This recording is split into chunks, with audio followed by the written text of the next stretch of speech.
You have homophobia. This could be sheepophobia. Hi, it's Jonathan. Why don't people know anything? Why do the people think they know things and talk about how others don't know anything? Why is it so easy to get people to call other people sheep? Is that not just a new underground pop thing to say? You have homophobia. This could be sheepophobia. Everybody calls everybody else a sheep. They talk about how they're awake. People believe that if they watch a 6-hour video by David Icke, or watch Endgame by Alex Jones, or study the Illuminati online, they believe that after doing so, that has anything in any way to do with being awake. They believe it. I'm not kidding. They can't get enough. Addicted to posting their opinion in a forum. Chasing that white rabbit everywhere it goes.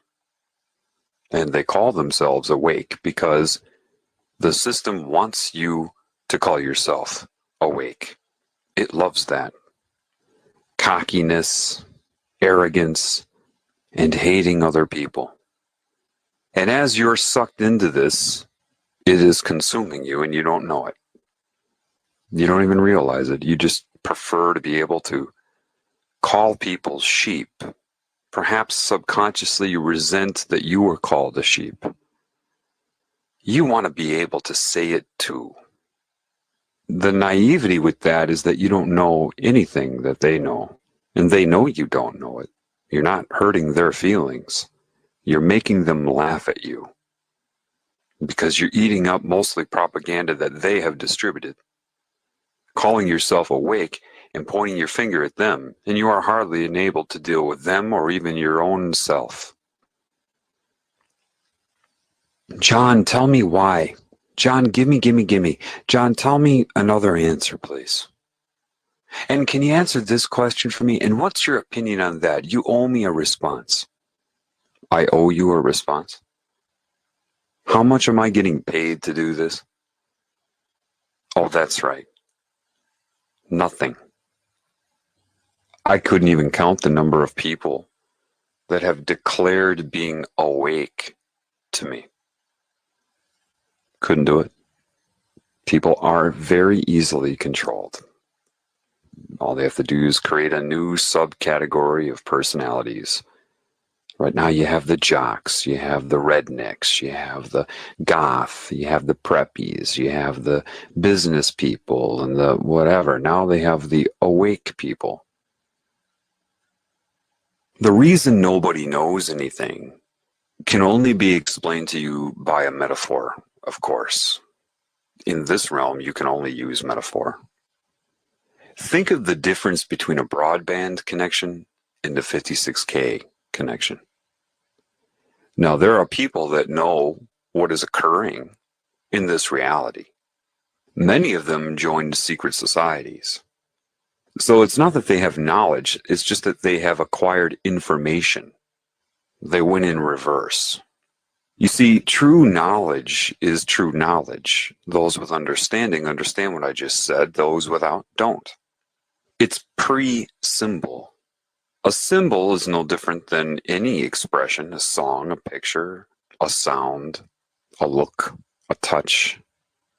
A symbol should be the result of knowledge. The understanding, the awareness, and then you have the symbol surface. Maybe that symbol has already been expressed, but it's irrelevant because the symbol that you're perceiving in your mind is a result.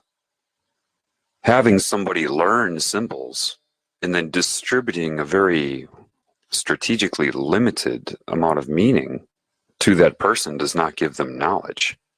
They perceive that they're getting knowledge. I'll tell you what a pentagram means and what a hexagram means. It doesn't mean anything. For example, I could say the word gum to some bubblegum popping, dizzy-minded cheerleader. And the only meaning that she may come up with when she hears that word is chewing gum. I could say the same word, gum, to somebody else, and they may think chewing gum, but they could also think a gum tree, or the gums around your teeth.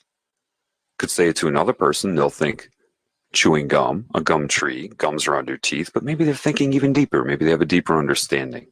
Metaphorical comparison to other things. Gummy substances used in construction. Maybe molecular assessment. I only used one word, a phonetic symbol, written if you're looking at it. The meaning transferred by using that symbol is directly dependent upon who is receiving the information. If it's the cheerleader, she's only going to get a very limited amount of understanding, just enough to communicate. The line by Gene Hackman in the first Superman, some people can extract the secrets of the universe just by looking at the ingredients on a chewing gum wrapper, is absolutely correct. What that means is you can get a lot of information just by being aware. The creases in the paper, the spacing between the letters themselves, the space around the letters, all the nuances. Now, unfortunately, I have to say that this is a metaphor, okay? A metaphor. That does not mean that you should go and try to learn as many meanings as you can for each word that you know. That would have nothing to do with anything. That was just a metaphor that I used. If you think of a symbol, and you look at maybe the shape of the number 6, you can be told what that means. But perhaps if you're bathing in knowledge and awareness in life, suddenly you have an understanding, and then a symbol like 6 comes up.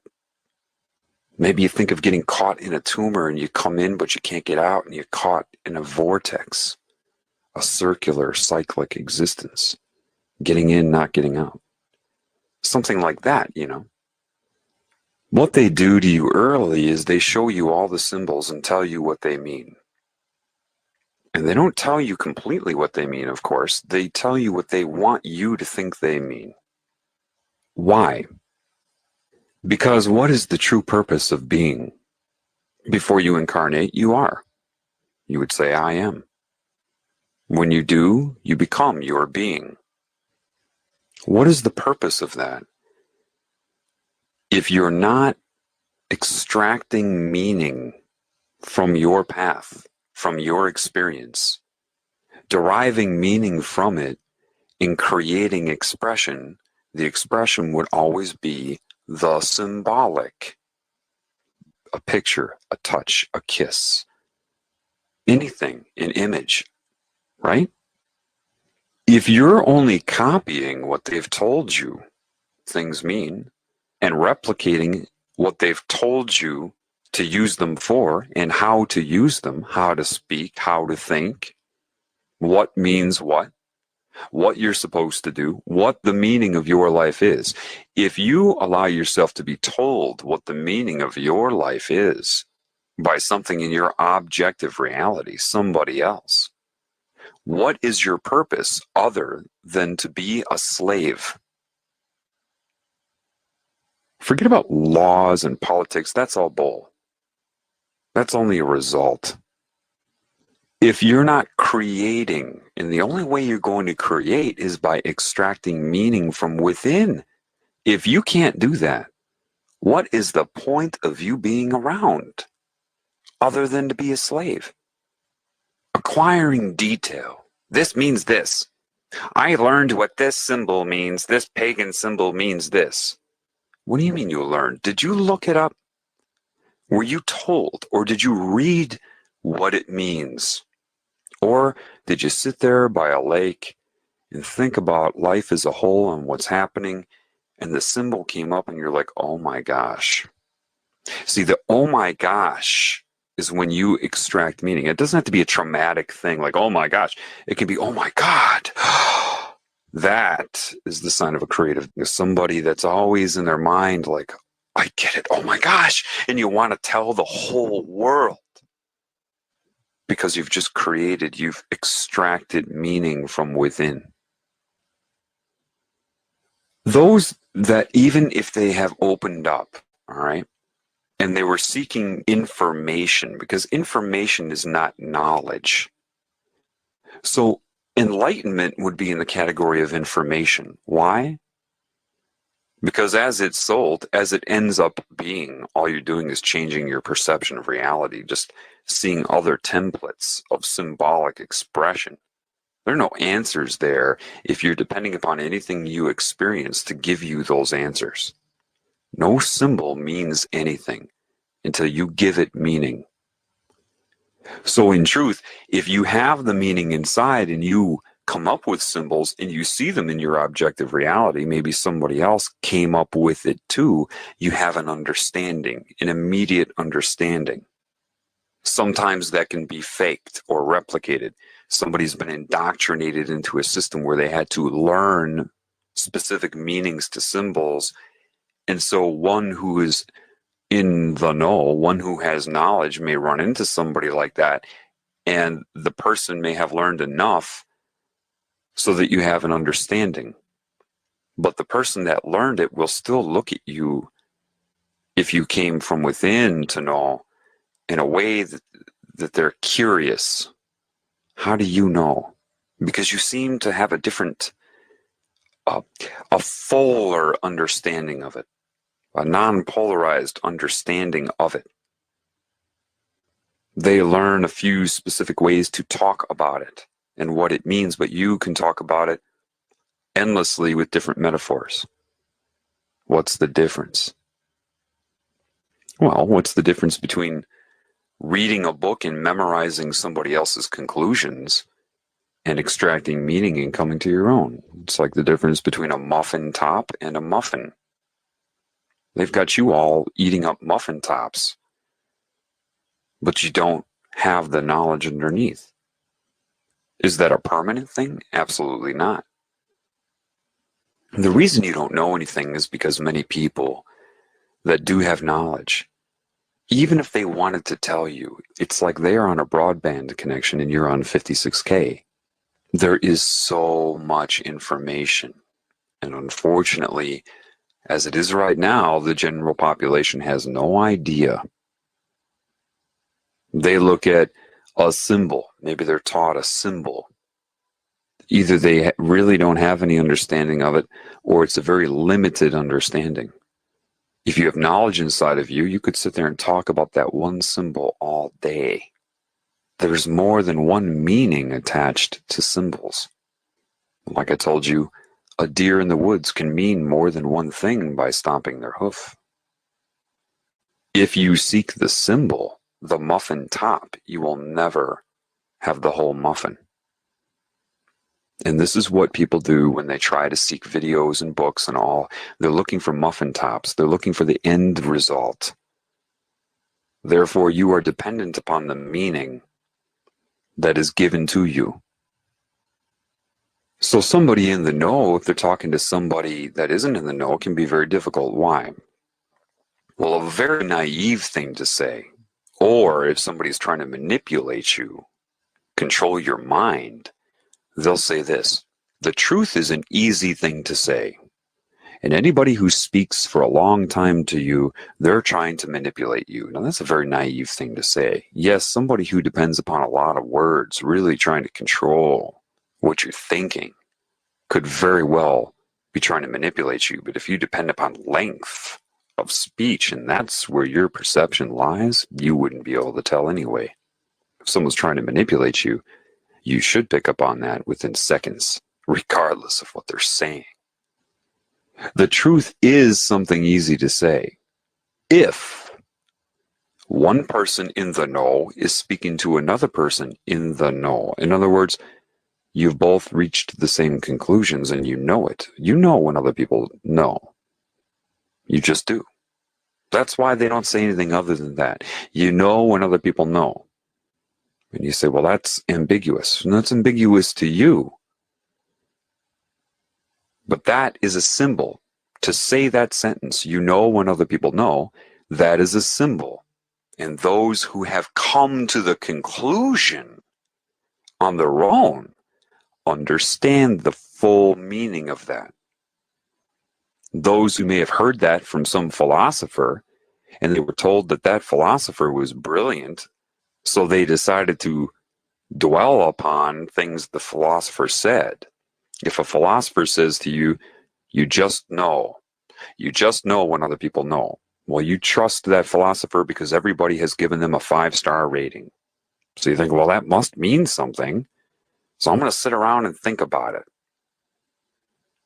You can't sit around and think about that. That is a result of so many experiences.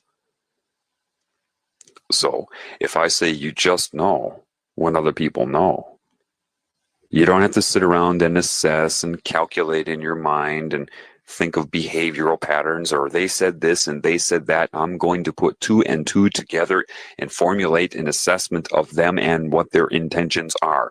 If you are doing that, that is robotic. It's nothing against you. If I were against you, I wouldn't be trying to help. It's the conclusion that matters. If you reach it on your own, because a conclusion is a symbol. It is a symbolic representation, the quote, the conclusion that has so much attached to it. All of your experiences that tie into the conclusion. How do you extract meaning? Well, perhaps you have an experience. It could be a social experience. It could be anything. And that experience is finished, and that means nothing to you. Then you have another experience, and you see that it's different, but there's something similar to that other experience.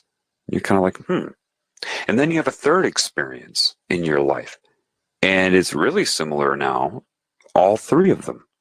Then you have a fourth experience that solidifies the similarity and prompts a question. It is the fourth experience that prompted you to ask the question, but it required the other 3 preceding it.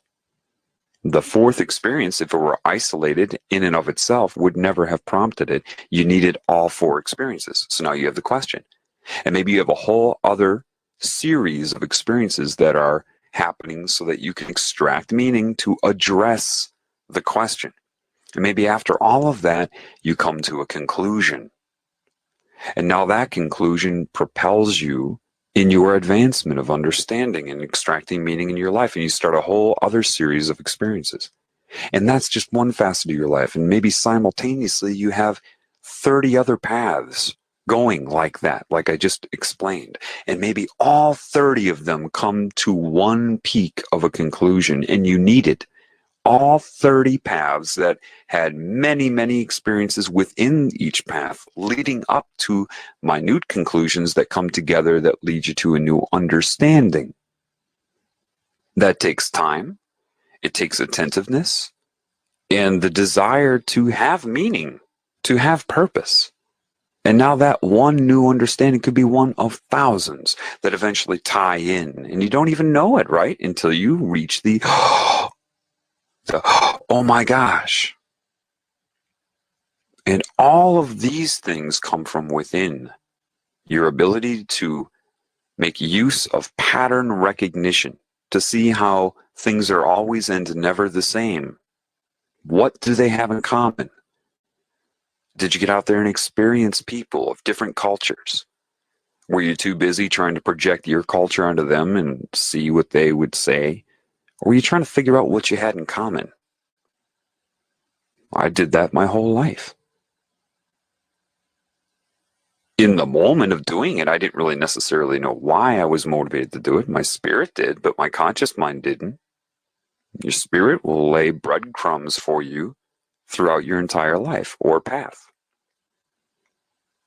So if you come to an understanding and then several understandings, and you know how much is involved with it, you can tell other people the details of your path, but that isn't their path. And if they try to memorize the details of your path, they're pulled off of their path. This is why I have been really careful not to give too much information about my path. People always ask me, tell me how this all began. Tell me more about your dealings with entities. Well, hold on a second. What if that isn't your path? And the details of my path are irrelevant. The understanding is the important thing. The conclusions I reach. And I can share conclusions with you to motivate you. But I can't have you memorize my conclusion. So I have to have a delicate balance of rhetoric with the information. And the information is not volumes of information. It's enough to make my point clear. It's enough to show you that I've learned. But I don't want you to memorize the details of my life. One who really cares for you will be attentive to that. And the idea of indoctrinating somebody with an oath is absolute evil. Why?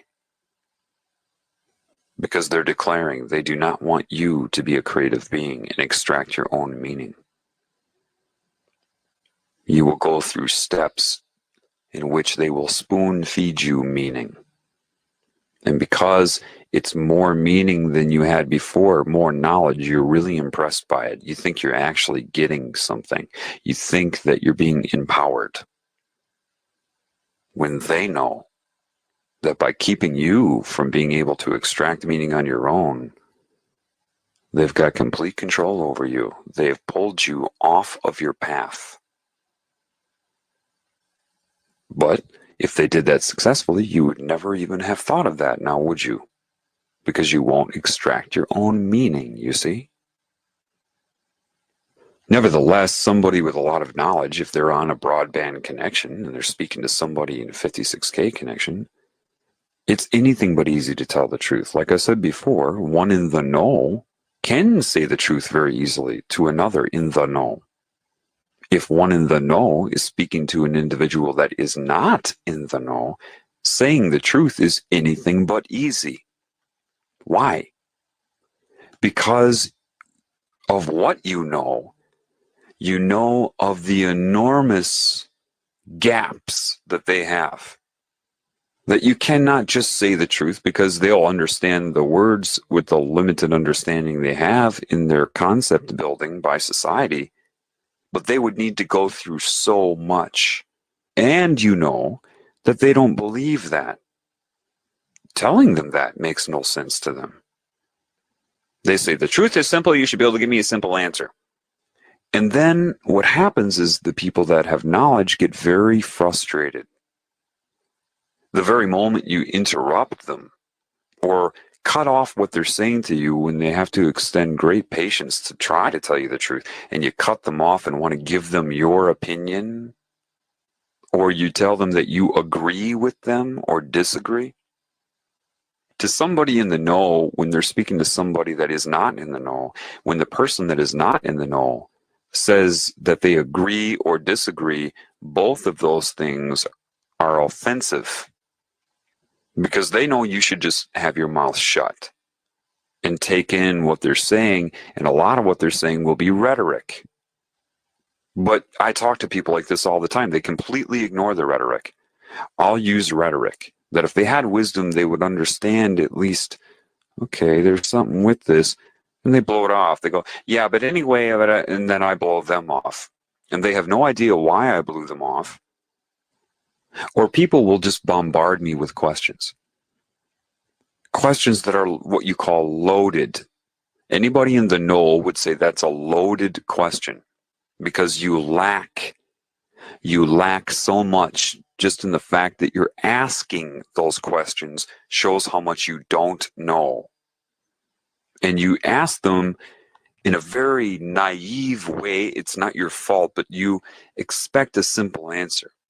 People will go up to somebody with knowledge that has required an entire lifetime of attentive awareness to their experiences, detailed and disciplined effort to extract meaning from your life, and they ask you a simple question and expect somehow that you are going to be able to transfer a lifetime of understanding in 2 or 3 paragraphs.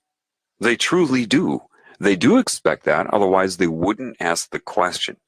So you have this huge gap between those who are in the know and those who are not in the know. Those who are not in the know do not know they're not in the know because of how they have been taught to think. They have been incorrectly instructed in their thinking process itself. They have been taught to look outside of themselves for answers.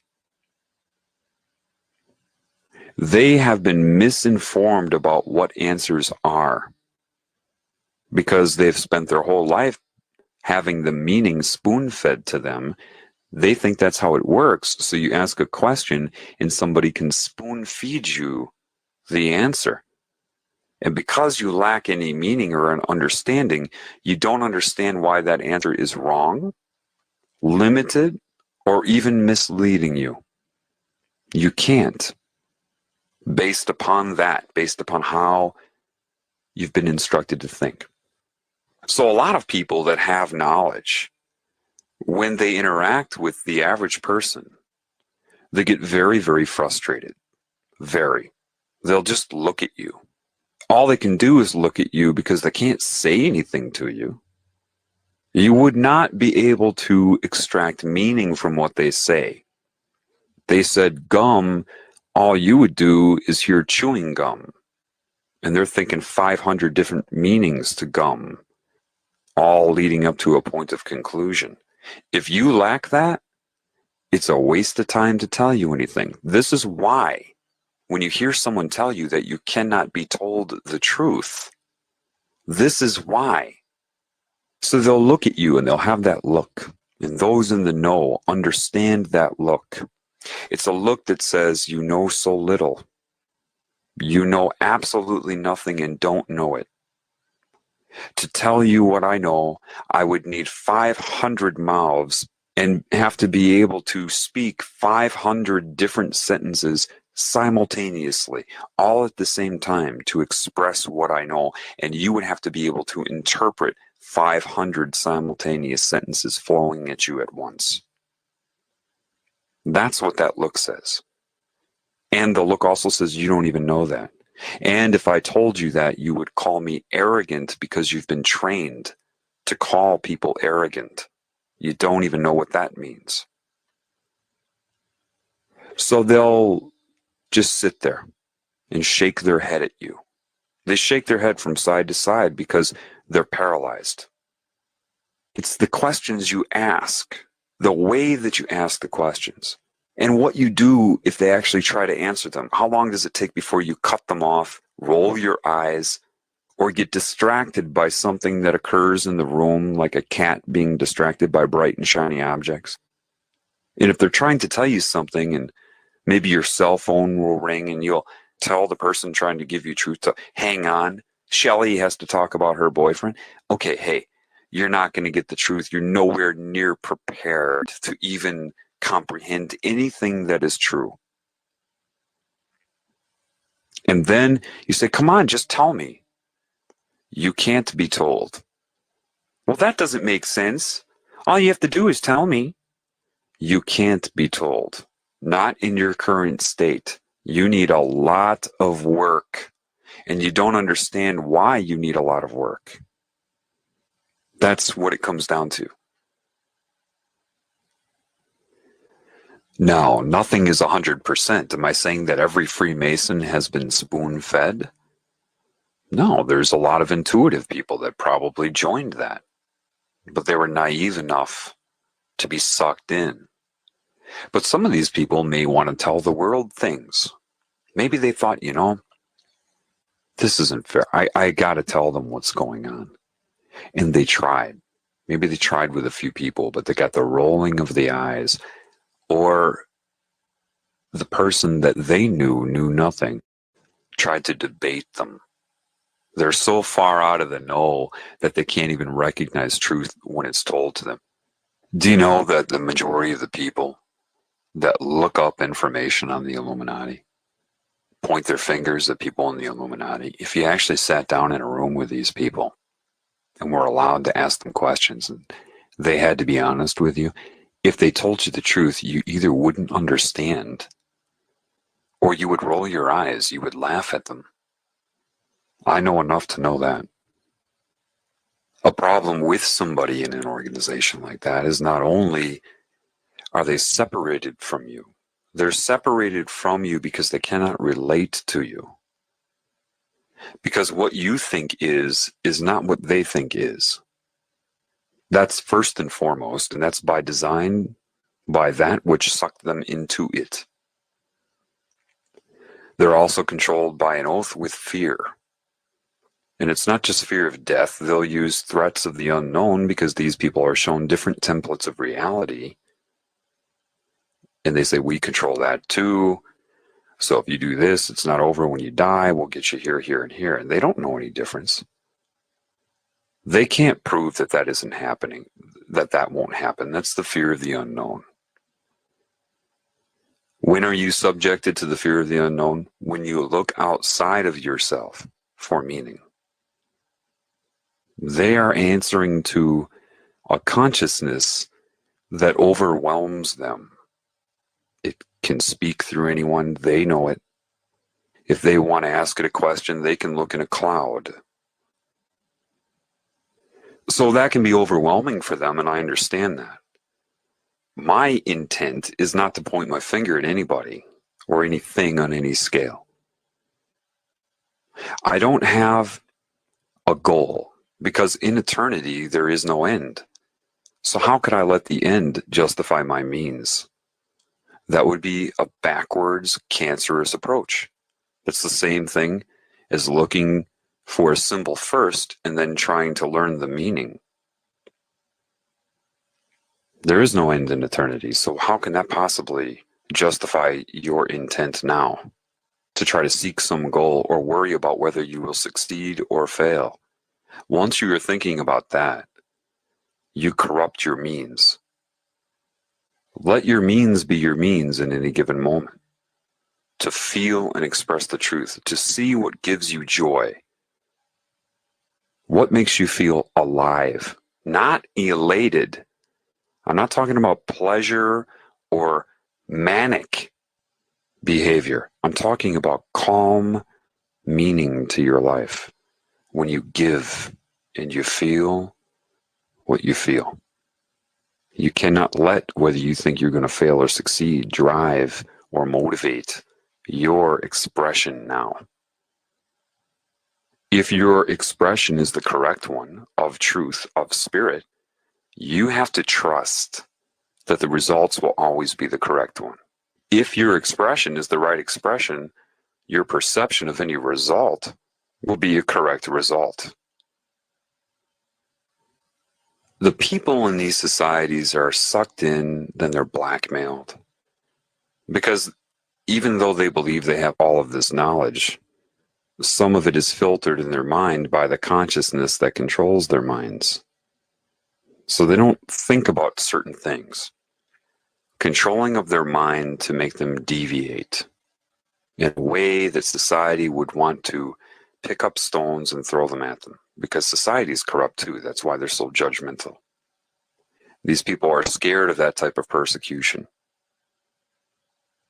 I understand that. I'm not going to point my finger at them for being scared of it. Rather, I would like to go through it in some ways myself and show them that it's worth it and show them their own value. I want to show everybody value. I'm not polarized here because that's what's in my heart. If I feel like a healer, how could I look at somebody with a disease and just focus on their behavior and be too stupid to recognize that their behavior is a result of a condition? Now, if I have true wisdom, wouldn't I address the condition? I would only focus on somebody's conduct throughout their life if I had a very small mind and had no capabilities, no abilities, no talent, no gift to give, no ability to create. My desire is to heal both myself and everything I see and not carry the whole world on my shoulders when I do it, but rather be moment to moment. Since everybody else is ignoring the problem, the majority, and I say, wait a minute, that person doesn't have to be that way. They don't have to be corrupt, and I know it because I've watched my own corruption get healed. So if it can happen for me, I know it can happen for somebody else. I would be what you call a fool. You know, the one that comes in with the hat and the bells? I would be a fool to blind myself to the whole picture and not take everything into account. That includes my own behavior, my own path, because that's where I'm going to get any knowledge from anyway. Which is why I told you before, I can't give you too much detail about my path. I don't want to lead you from your path. It's the knowledge that matters. A lot of it has to be rhetoric or just guidance, putting two and two together, but without details that you're going to memorize. I don't want to tell you anything. I want to show you. And all I can show you is what I've experienced. I have no interest in reading something here, watching something there, and then making a video about it. Why? That's not me. That's not my creation. The other people already did it. I don't need to do that. If I do that, I'm just taking up space anyway. I'm a repeater. If I can't add to something, then I have no reason to be talking about it. I've been walking a path where I've been forcing myself to extract meaning. And it's a struggle at first. But the more you do that, the more you make yourself put two and two together from your own life, the better you get at it and the quicker the information comes. I promise you. Don't discourage yourself because you can't extract meaning the first month. That's like I said before, you pick up a guitar and you think you're going to play like Eric Clapton and you can't. So you think, screw it, and you put it down. Well, you're out of your mind to think that in the beginning. You've got to put some effort in. Some people, they don't even listen all the way through my videos. They listen to the first 4 parts. And then they question me. Then they send me questions because they have no attention span and they're not driven correctly. They want immediate gratification as they've been trained to want it. They don't put in the effort to listen to the whole thing. And had they listened to the whole thing, they never would have bothered me with their questions because they would have seen, they would have gotten the answer they were looking for if they listened all the way through. This type of impatience is by design. Anybody that's been indoctrinated into this stuff doesn't tell you what's going on, but it's not just because of secrecy. You've got to see the whole picture. They know how much you don't know, and they would get tongue-tied trying to tell you because they know how you are programmed. Once you see the truth, you see how everybody is programmed. And it's that programming that they use to try to perceive their reality, and the programming is wrong. The way they're looking at things is wrong. Completely wrong. How you're resolving images even. And they don't know how wrong it is, so you get tongue-tied. Maybe you just write clever lyrics, you become an artist because you don't know how to tell people. You just don't know how, right? For those of you that know what I'm talking about, you get tongue-tied. So what is needed? What am I doing? I'm doing what I can. But I have had a path, you see, as we all have had a path. And your path is where all of your answers are. Every person listening to me right now, for what you need. Do you hear what I'm saying? What you need as an individual to know yourself, to know what you need to know, you've already been shown. And don't ever let anybody tell you that it's too late. As long as your memory works, I don't care if you didn't extract meaning from your experiences while they happened. What are you going to do? Quit? Say it's too late? If you can remember your experiences, you can sit by yourself on a couch in the woods without any input from anybody and think it through. What has your life been showing you? Pattern recognition is the most important tool. It is the spirit that guides that ability. Now, this is very important. Hear me on this so that you people understand something. Do not objectify the spirit. When I say objectify, that means an object or thing outside of yourself. Some God watching you, looking down on you. Don't do that. You're tempted to do that. You want its help, right? You can't perceive the spirit. No matter how hard you try, you're not going to be able to do that. And as soon as you objectify it as a deity or something that is trying to help you from outside of you, you get into real trouble. Why? Because that can now be debated. If you're going to put the author of life outside of yourself, that means you're looking outside of yourself for meaning. Therefore, debates are also outside of yourself. So one day you may be really faithful. You may feel so much confidence in God. And then this reality and that which controls it coordinates things so that you run into debates and information and videos or your own thoughts that negate the objectivity of this God. And now your addictions rise again, your negative feelings rise again, you become in denial again. Of course. Why are you looking for a source? What should your faith be in then? What is your choice? Well, you can either choose observable lies. You observe lies every day in your world. You can choose to adhere to those and be allegiant to lies because you can observe them. Or you can be allegiant and adhere to the unobservable truth. The truth is not in debate, and it certainly is not of the mind. You feel the truth, meaning, say, the hunting of deer does something horrible to your heart when you think about it, that humans have actually gotten to the point where they'll take weapons and kill an innocent vegetarian animal and call it a sport.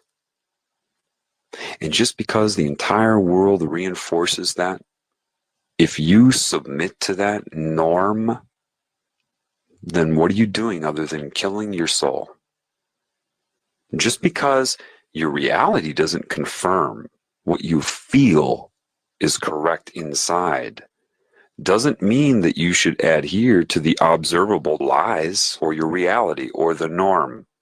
It's got to come from somewhere, right? Your feeling. I don't care if your reality confirms it. Do you hear what I'm saying to you?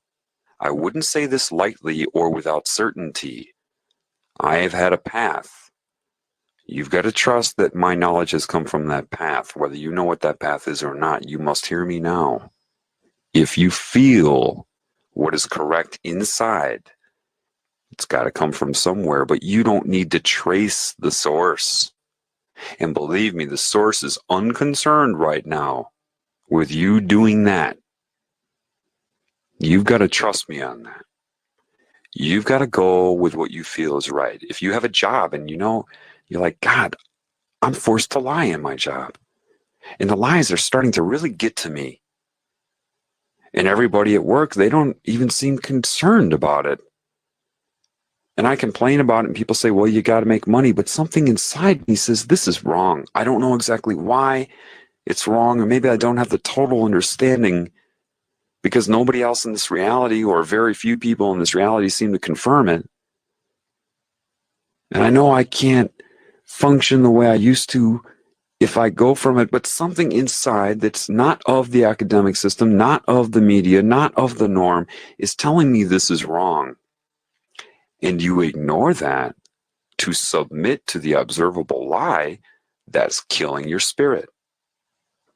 Don't believe me? Follow your feeling.